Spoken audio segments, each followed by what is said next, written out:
Bismillahirrahmanirrahim. Assalamualaikum warahmatullahi wabarakatuh. Selamat pagi, siang, sore, ataupun malam. Adik-adik mahasiswa bisa membuka video dari saya. Kali ini kita akan belajar tentang tempe. Ini adalah beberapa pertanyaan tentang materi tempe yang sudah saya berikan pada minggu lalu.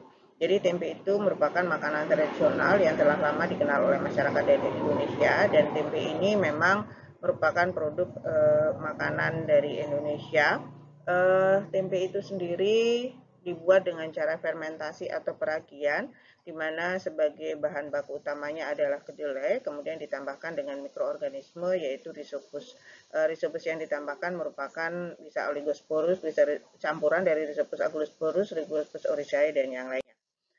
Kemudian proses pembuatan tempe dimulai dari pembersihan atau penyortiran dari kedelainya, kemudian dilakukan pencucian, kemudian dilakukan perebusan tahap pertama, setelah itu dilakukan perendaman supaya mudah untuk melepaskan kulit ari daripada kedelai.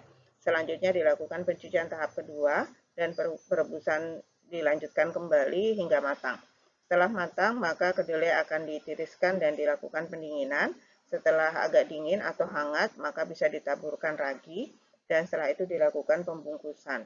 Pembungkusannya menggunakan bisa daun pisang, bisa juga plastik yang sudah dilubangi.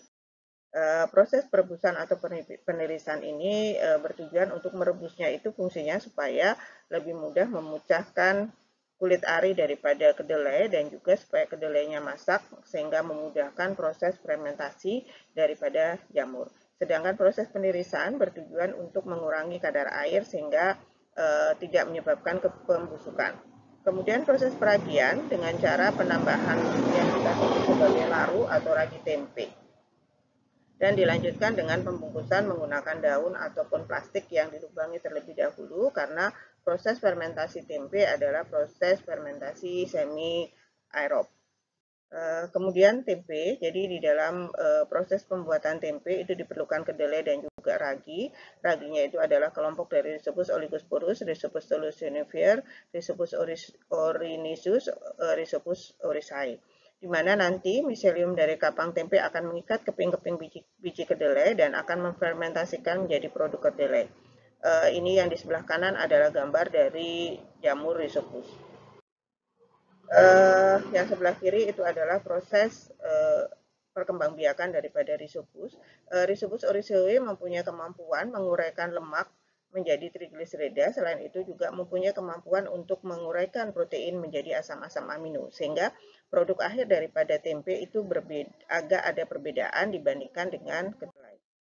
Beberapa faktor yang perlu diperhatikan dalam pembuatan tempe, salah satunya adalah oksigen, karena aliran oksigen ini akan membantu proses metabolisme daripada Rhizopus, dan juga kenapa harus dilubangi, karena kalau tidak dilubangi proses metabolisme pada saat proses pembuatan tempe itu menimbulkan panas. Jadi kalau tidak dilubangi menyebabkan jamur atau kapangnya bisa menyebabkan mati dan juga terjadi pembusukan. Kemudian uap air. Uap air yang berlebihan bisa menghambat pertumbuhan kapang. Oleh karena itu harus dilakukan penirisan. Kemudian suhu pertumbuhan daripada kapang tempe adalah antara 25 sampai 27 derajat Celcius. Kemudian yang keempat adalah keaktifan daripada laru. Laru itu adalah sebagai sumber kapang atau sumber dari Rhizopus, di mana laru ini sebaiknya yang digunakan adalah laru yang masih baru, jadi belum mengalami kematian. Ini adalah syarat mutu dari tempe kedelai berdasarkan SNI 3144/2009. Ya, jadi ada kadar airnya maksimal hanya boleh 65%, kadar abu, kemudian kadar lemaknya minimal 10%, kadar proteinnya minimal 10%, kadar serat kasarnya maksimal adalah 2,5%. Kemudian sebaiknya tidak ada cemaran logam berat, kemudian tidak ada cemaran mikroorganisme.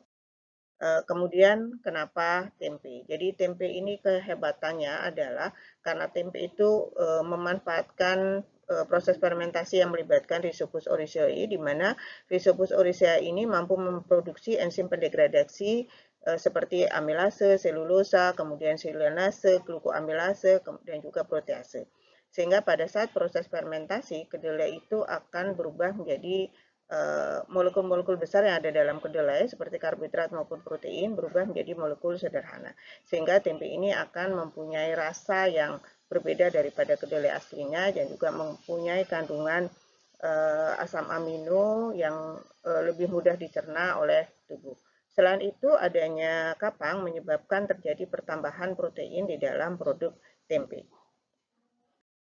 Khasiat atau kandungan dari nilai gizi tempe. Tempe sudah diketahui bisa untuk mencegah terjadinya penyakit degeneratif seperti osteoporosis, jantung koroner, diabetes mellitus, dan yang lain-lain. Hal ini kenapa bisa terjadi? Karena komposisi daripada tempe sangat baik, terutama kadar proteinnya, karena ada tambahan protein dari kapang, kemudian kadar lemaknya. Kenapa tempe itu lemak dari kedelai akan berubah menjadi lemak yang lebih sederhana dan juga karbohidratnya berubah menjadi karbohidrat yang lebih sederhana sehingga mudah dikonsumsi, mudah diberikan untuk bayi maupun lansia. Ini adalah mutu gizi tempe yang tinggi, penyebabnya adalah asam lemaknya selama proses fermentasi lemak akan berubah menjadi asam palmitat dan juga asam linoleat, di mana asam-asam ini punya efek yang baik bagi tubuh. Kemudian mineralnya juga karena ada tambahan dari kapang, memberikan tambahan terhadap kandungan mineral di dalam tempe. Kemudian vitamin. Ya, jadi tempe ini punya kehebatan yaitu punya kandungan vitamin B kompleks yang cukup tinggi. Kandungan vitaminnya daripada tempe ini selain disebabkan berasal dari kedelai juga dihasilkan dari mikroorganisme yang ikut tumbuh di dalam tempe. Kemudian tempe juga punya kehebatan yang lain adalah menghasilkan zat antioksidan yang kita sebut sebagai isoflavon, di mana ada 3 jenis isoflavonnya. Zat antioksidan atau isoflavon ini dihasilkan dari hasil fermentasi kedelai oleh bakteri Micrococcus luteus dan Corynebacterium. Kemudian tetapi tempe ini juga bisa mengalami kerusakan atau kontaminasi karena adanya atau ikut tumbuhnya mikroorganisme lain, yaitu kalau mikroorganisme yang ketumbuh adalah coliform dan salmonella. Dan ini adalah bahaya karena coliform itu menyebabkan diare, salmonella itu menyebabkan tifus.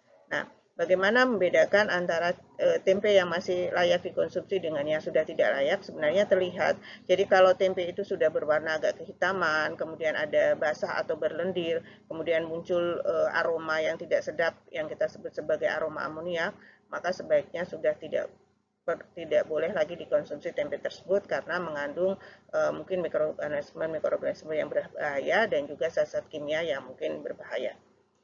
Oke adik, terima kasih banyak. Ini materi tambahan dari saya tentang tempe. Mudah-mudahan adik-adik bisa memahaminya dengan baik. Oke, saya tutup. Wassalamualaikum warahmatullahi wabarakatuh. Kita ketemu lagi insya Allah di lain waktu dan saya berharap semua selalu dalam kondisi sehat dan tetap semangat. Oke adik.